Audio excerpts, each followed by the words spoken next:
Olá pessoal, bem-vindo ao canal Pedro Cavalero Java para iniciantes. Hoje a gente vai falar de um assunto que é muito falado por aí pelo desenvolvimento de software, que é o CRUD.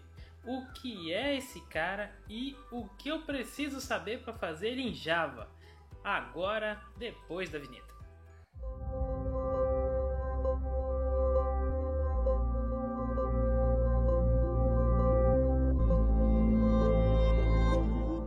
Estamos de volta agora, a gente vai falar então sobre o que é esse CRUD que todo mundo fala e o que eu preciso saber para fazer em Java. Então vamos aqui? Hoje a gente está com alguns slides para falar sobre o CRUD em Java, o que eu preciso saber. CRUD, C-R-U-D. O que é CRUD? É um acrônimo que significa Create, Read, Update and Delete. Ou seja, criar, ler, atualizar e deletar, ou apagar, dependendo do caso. Então, o que é o CRUD? CRUD é um acrônimo de Create, Read, Update and Delete. Essas quatro são operações fundamentais para que a gente guarde coisas dentro do computador, dentro de um banco de dados.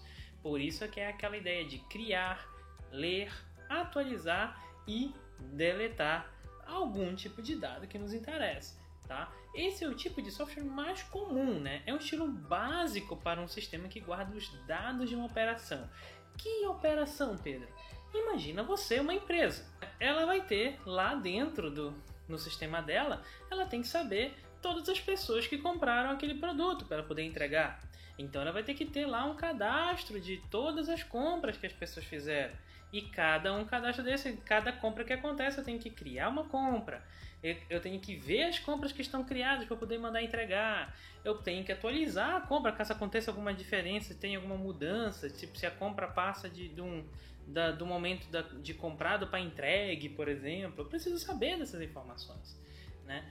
E lógico, para que eu guarde essas informações, eu normalmente preciso utilizar um banco de dados. Okay?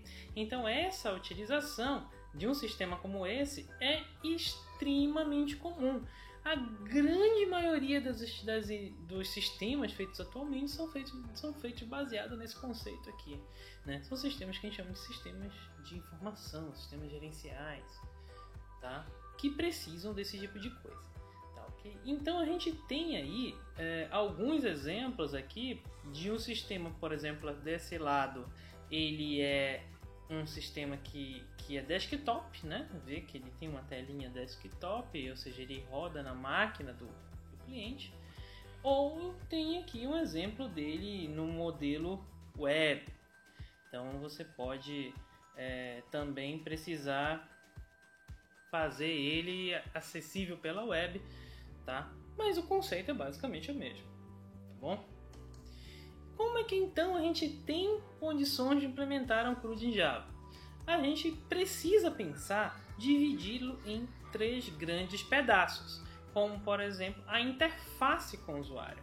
A interface com o usuário é aquilo que a gente vê no sistema, tá? A interface com o usuário é aquilo que o sistema que o usuário interage, tá? Onde ele vai lá poder inserir a compra dele, onde ele vai poder cadastrar os produtos, onde ele vai poder fazer essas coisas, ver se tem algum produto em estoque.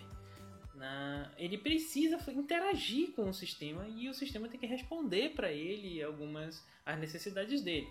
E essa interface pode ser, como nós falamos agora há pouco, web, desktop ou até em linha de comando. Você tem necessidades às vezes de fazer interfaces com o usuário desse jeito, mesmo que o usuário tente mandar simplesmente o comando, inserir um novo cadastro, por exemplo. Tá? Então se a gente considera a linha de comando também com a interface, está aqui. E aí a gente precisa saber como é que eu faço as interfaces em Java, Pedro? As interfaces com o usuário. Bem, as interfaces web, a gente tem hoje basicamente 2 formas de fazer. O estilo MVC, em que a gente tem uma página e essa página ela interage com o servidor, né, de forma mandando pedidos para o servidor e o servidor respondendo esses pedidos com as listas e informações que ele tem, né? ou o que a gente chama de SPA, Single Page Application, ou aplicação de uma única página web, que são aqueles novos modelos de interface do usuário que os desenvolvedores front-end usam, né? Que são aí os desenvolvedores Angular, React, coisas assim, tá? Esses caras não vão entrar aqui na nossa discussão porque essa parte não é de Java, não tem nenhuma parte que faz single page application, e simplesmente só tem a parte que faz MVC e a parte desktop, tá?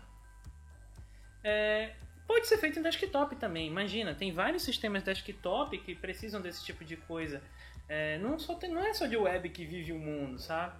Então a gente tem aí, por exemplo, se você vai lá na rodoviária do Tietê, por exemplo, tem uns totens lá da empresa que faz a linha de ônibus aqui em São Paulo, né?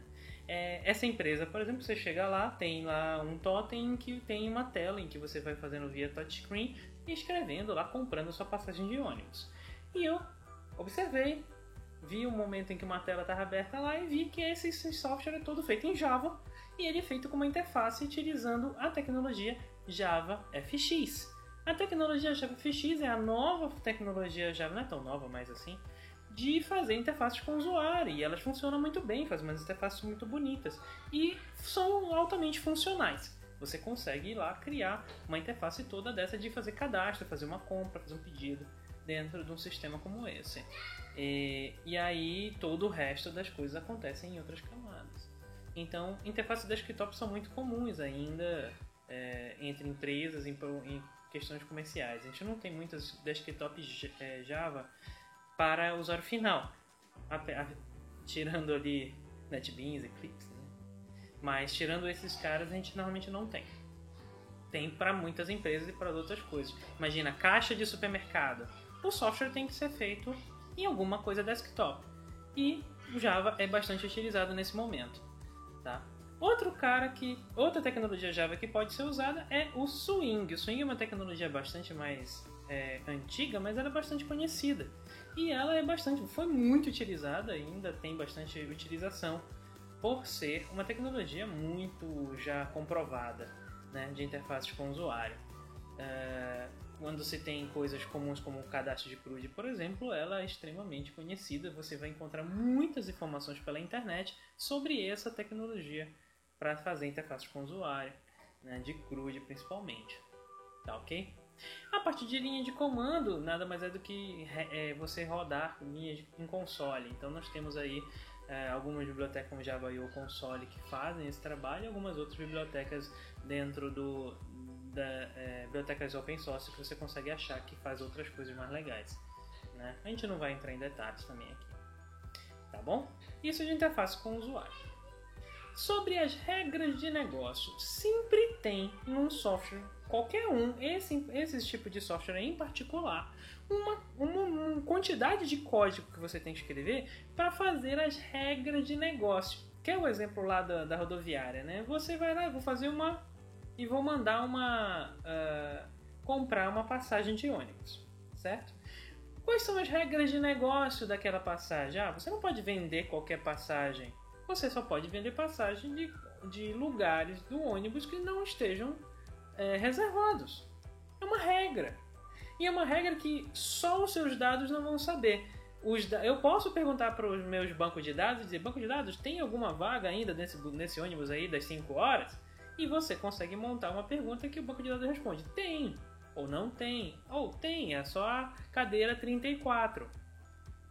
E aí você tem que permitir aquele usuário só comprar a cadeira 34. E não pode permitir que 2 usuários comprem ao mesmo tempo. Coisas assim, entendeu?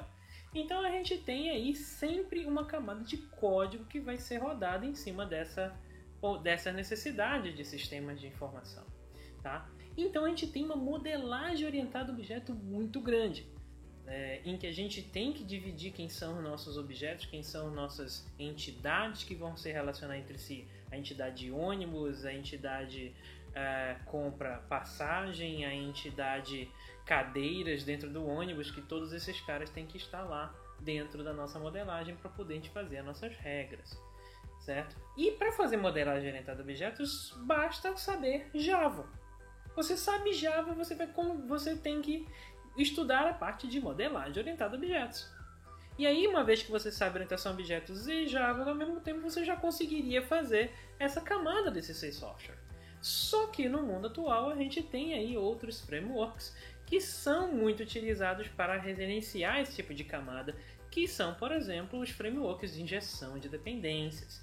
Injeção de dependências é um conceito que foi feito em cima da orientação a objetos que alguns frameworks Java implementaram, como o Spring, muito famoso, extremamente utilizado mundo afora, em quase todas as vagas de emprego que eu já vi, está lá o Spring, certo?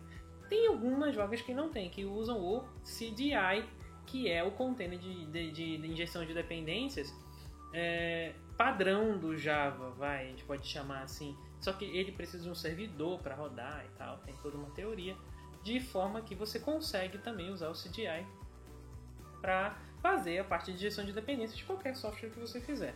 E aí nós temos as regras de negócio sendo distribuídas através desses frameworks. Então a gente precisa bastante conhecer. Ah, Pedro, eu não sei nada disso. Como é que eu faço? Eu só consigo fazer só com modelagem orientada a objetos? Sim, você consegue fazer só com modelagem orientada a objetos.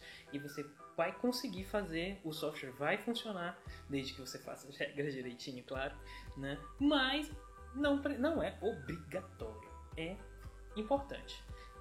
Eu acredito que é um caminho nesses dois casos aqui, em que a gente começa fazendo ele totalmente puro Java, sem precisar de framework nenhum, e aí a gente vai aumentando e adicionando esses frameworks. Frameworks como o Spring e o CDI, eles permitem que a gente adicione outras necessidades dentro do nosso sistema, como facilitar a parte de testes e coisas assim, né? Log, audit e tal, bastante outras coisas que você vai precisar, né, quando for fazer realmente um software profissional. Tá bom? Ok. Persistência de dados. Olha só, na parte de persistência de dados, eu preciso guardar esses caras em algum lugar, certo? Se eu estou vendendo passagem, eu tenho que guardar as passagens em algum lugar. Se eu estou gerenciando quais são as posições do ônibus que não tem pessoas já reservadas, eu tenho que guardar essa informação em algum lugar. E esse lugar é normalmente um banco de dados. Bom? Então eu tenho um banco de dados aqui. Faz parte dessa discussão da persistência a escolha do banco de dados. Eu preciso, por exemplo, saber, eu vou guardar ele no MySQL, eu vou gravar ele no Postgre, eu vou gravar no Mongo, que é um outro banco de dados completamente diferente desses dois primeiros, tá? Então eu preciso, é bom eu saber aonde é que eu vou trabalhar. É muito importante a gente saber desses bancos de dados, qual que é o tipo do banco de dados que a gente vai usar. Se eles são bancos de dados relacionais ou os bancos NoSQL.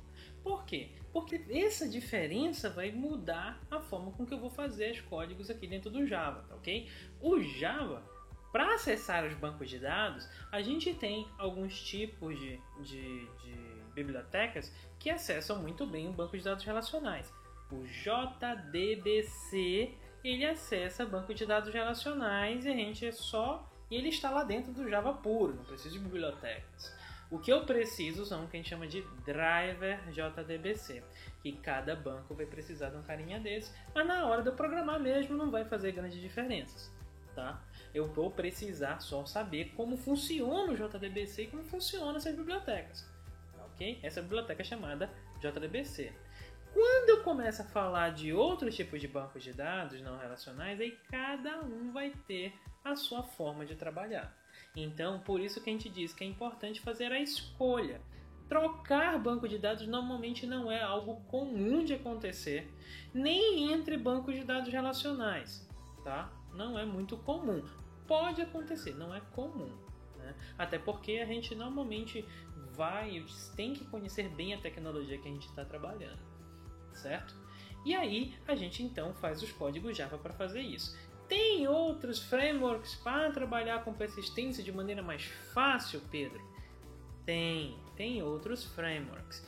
Principalmente quando a gente está falando de frameworks padrão do Java para acessar bancos de dados relacionais, que é o JPA, certo? O JPA é muito famoso, ele é muito usado, é muito pedido e ele serve para que a gente faça então acesso entre o Java e os bancos de dados relacionais. Ah, mas ele não usa JDBC? O JPA usa. A gente vai acabar não precisando olhar, tá bom? Tem outros frameworks também muito usados hoje. O Spring tem um framework fantástico chamado Spring Data. O Spring Data tem um grupo de subtipos que pode utilizar várias formas de conectar com bancos de dados. Então tem Spring Data para bancos relacionais, para JPA, para JDBC, para Mongo, para Cassandra, para Redis, para o que for. Né? Não é à toa que o Spring é muito, muito querido no mundo do desenvolvimento, porque ele tem muita coisa pronta para você. Tá? Mas, como ele não é obrigatório, também não é preciso você usar esse tipo de framework, você pode usar outros. Tá bom? Então são basicamente essas coisas que você precisa saber para fazer um CRUD. Então, você diz assim, Pedro, eu preciso saber tudo isso aqui que está aqui nessa tela? Não, você precisa saber alguma parte de cada um desses três. Eu posso saber só swing, só sei swing, só vou fazer interface da escritório. Então, eu vou fazer swing, eu não sei Spring CDI. Eu vou modelar ele utilizando apenas orientação a objeto, minha regra de negócio, e eu só sei trabalhar com MySQL. Então eu vou fazer MySQL com JDBC. Dá para fazer código assim? Dá, e tem muito cara feito assim hoje na internet, você encontra muitas informações. Não, Pedro, eu quero fazer coisas diferentes, eu quero usar JavaFX. JavaFX você pode usar lá na parte de interface. Mas eu quero com Spring, você usa Spring. Mas eu vou usar o Mongo, então você vai lá e vai usar o Mongo, a biblioteca do Mongo. Você entendeu? Desde que você saiba alguma coisa das três partes, você consegue fazer, tá bom?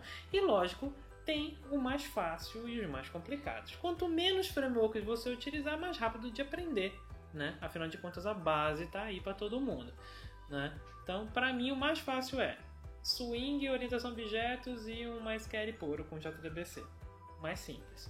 O mais complicado dessa lista aqui seria, com certeza, SPA com Angular e coisa do tipo, Spring com todas as tecnologias possíveis para poder conectar com esse SPA e, por exemplo, uma base de dados usando uma coisa mais complicada como o NoSQL, certo? Seria o mais complexo de todos, por assim dizer, que é o caminho que a gente chama de desenvolvedor full stack, tá bom? Então note que só essas três coisinhas aqui a gente já tem desde o iniciante até o super avançado full stack. Tá bom? Tá bom, gente? E aí, com o passar do tempo, o conhecimento tem que ir sendo adicionado. Tá bom? E é isso então. Pessoal, muito obrigado. Existem realmente muitas formas de se implementar um CRUD. A gente faz de várias maneiras diferentes e a cada vez que a gente aprende coisas novas mais, a gente consegue fazer isso aqui. Existem coisas simples e mais complexas, como a gente falou agora há pouco. E sim, é fundamental entender como funciona o CRUD e saber fazer os vários tipos de CRUD que nós temos. Afinal de contas, CRUD é um dos sistemas mais feitos no mercado. Então, quanto mais formas diferentes eu saber fazer CRUD, mais eu consigo o meu tão sonhado emprego. Ok? Então é isso, pessoal. Muito obrigado por vocês estarem aqui conosco. Mais uma vez, fico muito feliz de terem assistido o nosso vídeo. Se quiserem assistir outros vídeos, se inscrevam aqui no canal, ative o sininho, dê o seu like, faça aquela coisa e, lógico, comente para que a gente possa trocar uma ideia e ver o que a gente pode fazer para ajudar ainda mais o estudo de Java de todos nós. Tudo bem?